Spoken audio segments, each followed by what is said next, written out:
Salut à tous et bienvenue dans Story Série saison 2, épisode 7. Hi, welcome to our campsite. Welcome. Cette semaine, nous fêtons le retour de Lena Dunham sur nos écrans.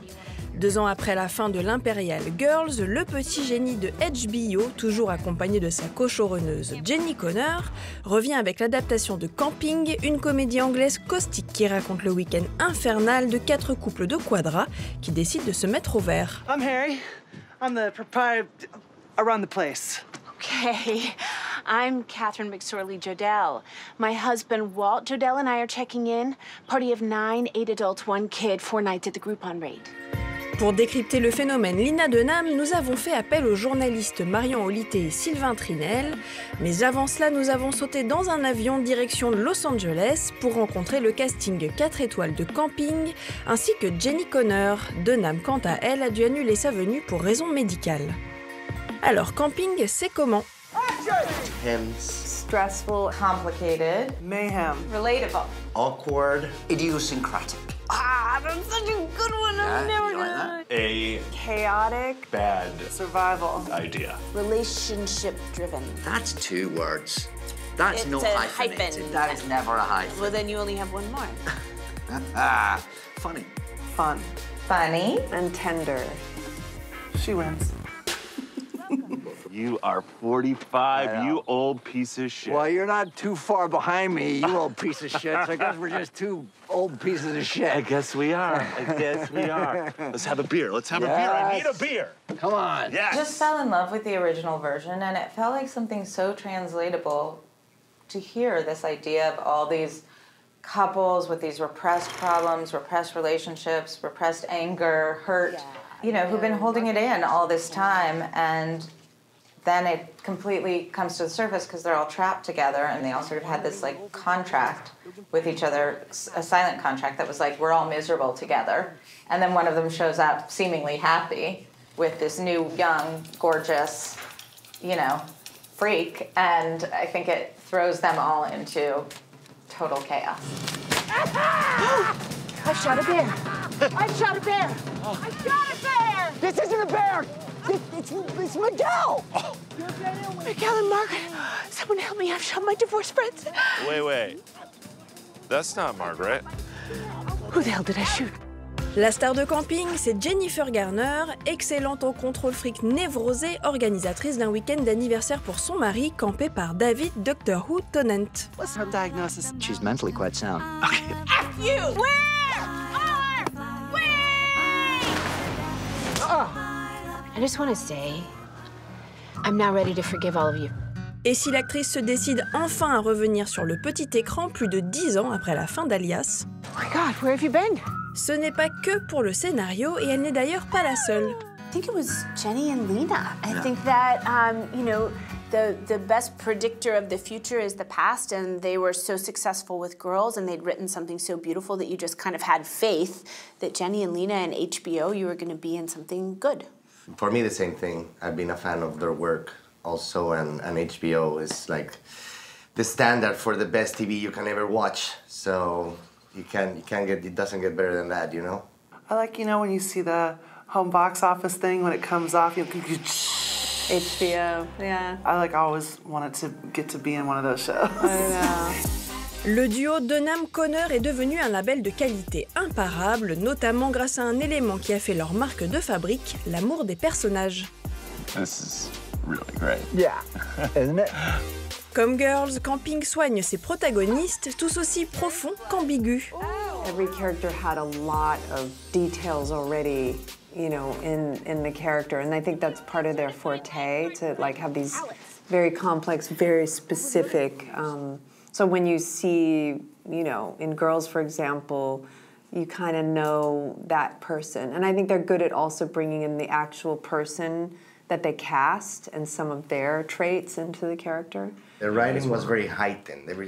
All the situations, all the stakes, every time they were very high, and all our characters are going through a very critical situation in their lives. We're all kind of going through a midlife crisis. We're very unhappy with our lives. We're not satisfied as professionals or in our in the love department. So we're all going really through a very rough time. Pour raconter ces multiples crises de la quarantaine, Lina Dunham et Jenny Connor ont repris la recette dont elles ont le secret, un ton tragicomique parfaitement équilibré que les comédiens ont dû s'accaparer. The tone of this show is very specific, and that is something that Jenny absolutely had. Jenny Connor directed the first 2 episodes, and she absolutely had a handle on what the tone would be and was very, very guarded about it and made sure that we didn't go outside of the lines of the tone. And part of what was so great about it was balancing the comedy and with the tragedy right under it, or the tragedy with the comedy right under it, supporting it.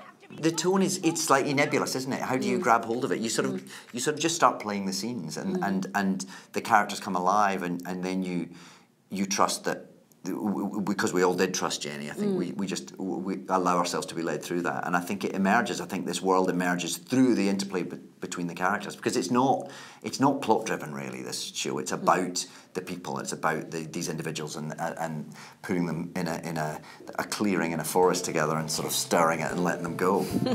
This is a dream trip. It is.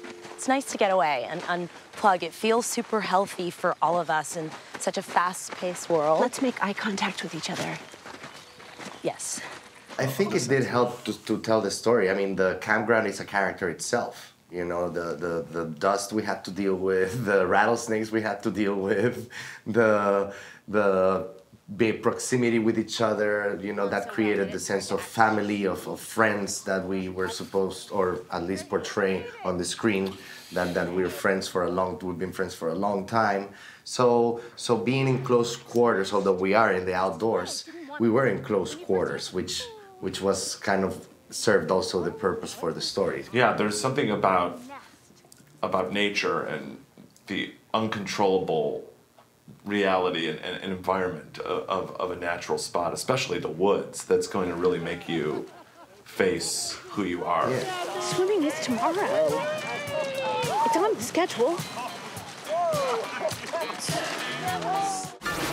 L'avenir dira si Camping marquera la télévision aussi durablement et fermement que l'a fait Girls, petit miracle en 6 saisons sorti de la tête bien faite de Lina Dunham alors qu'elle n'avait que 25 ans en 2012.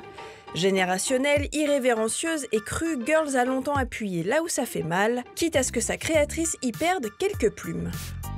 And then I am busy trying to become who I am. Les journalistes Marion Olité et Sylvain Trinel nous ont rejoints pour analyser les années Girls.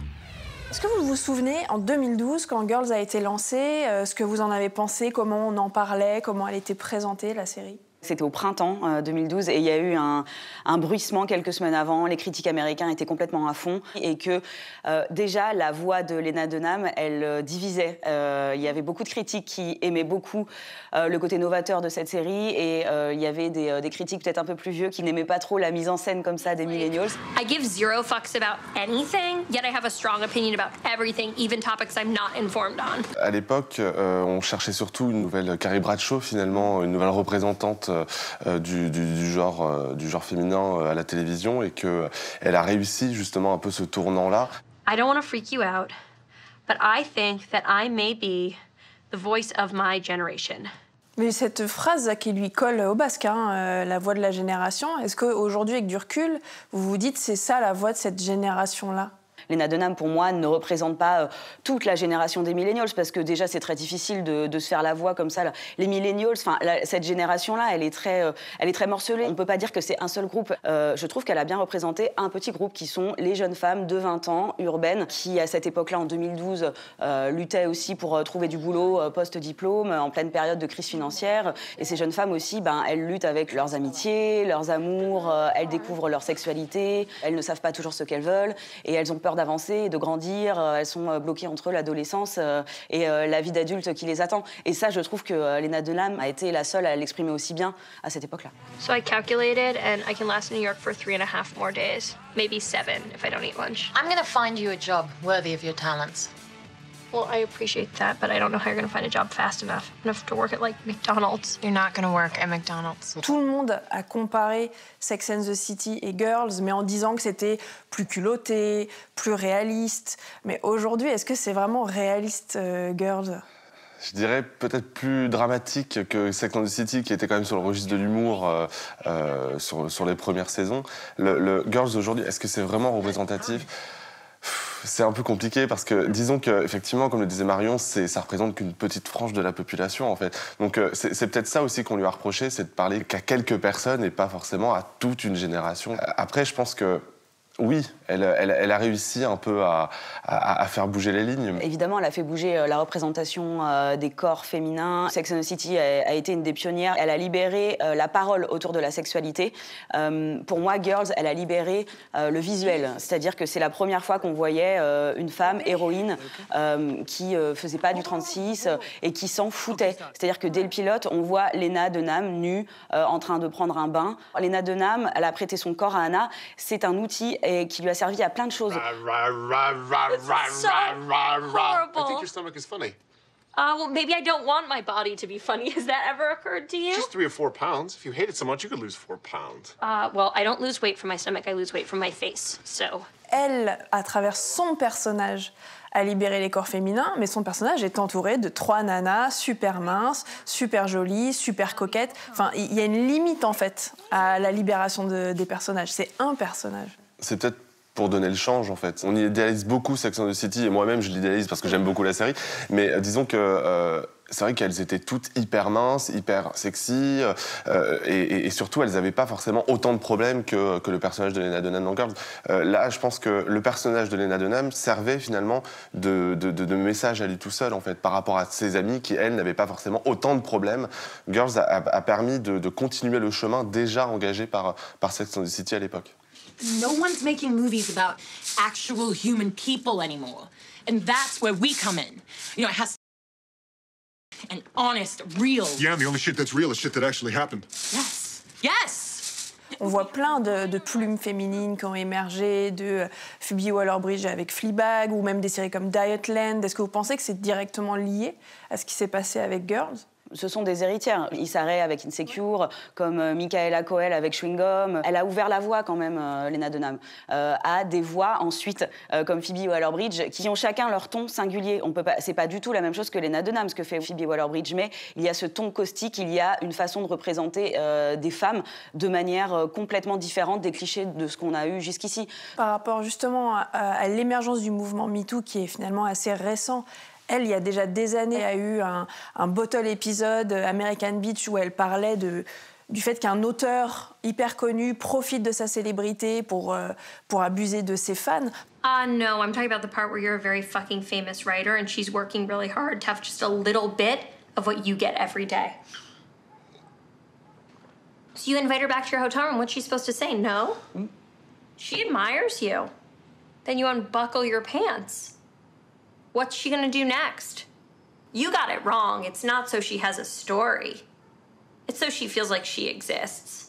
Un des premiers reproches qu'on fait à ces femmes qui vont dire qu'elles se sont fait harceler ou agresser sexuellement par un homme de pouvoir, c'est mais comment elles ont pu être aussi bêtes, pourquoi elles ont été dans cet appartement, pourquoi elles sont pas parties à tel ou tel endroit. Mais cet épisode te montre qu'on est face à une personne qui est charismatique, sûre de lui, qui aime débattre, qui est intelligent, qui est un peu fascinant. Anna, elle reste parce qu'elle a envie de mieux le comprendre. Elle se dit, ce mec est pas con, donc il y a forcément une explication, il y a forcément plus qu'il va sortir sa bite. Bah non, en fait, c'est juste qu'il est oui, c'est quelqu'un qui sait pas mettre la limite et qui profite de son pouvoir.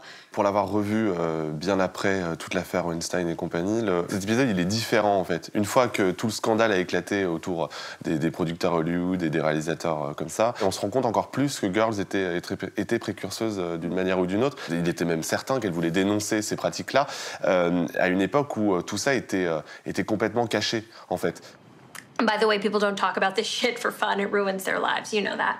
Et aujourd'hui, elle dit qu'elle a traversé des années difficiles, elle a eu une hystérectomie, elle s'est séparée de son copain et que ce qu'elle veut aujourd'hui, c'est la solitude et c'est redevenir une artiste. Lena Dunham sait ce dont elle a besoin, mais oui, je pense qu'effectivement, après tout l'espèce de voyage qu'a été Girls, c'est pas non plus trop étonnant qu'elle veuille elle-même se mettre en retrait. Elle s'est mise à nu, au propre comme au figuré avec Girls. Donc au bout d'un moment, je pense qu'elle a tout donné. Elle a tout donné.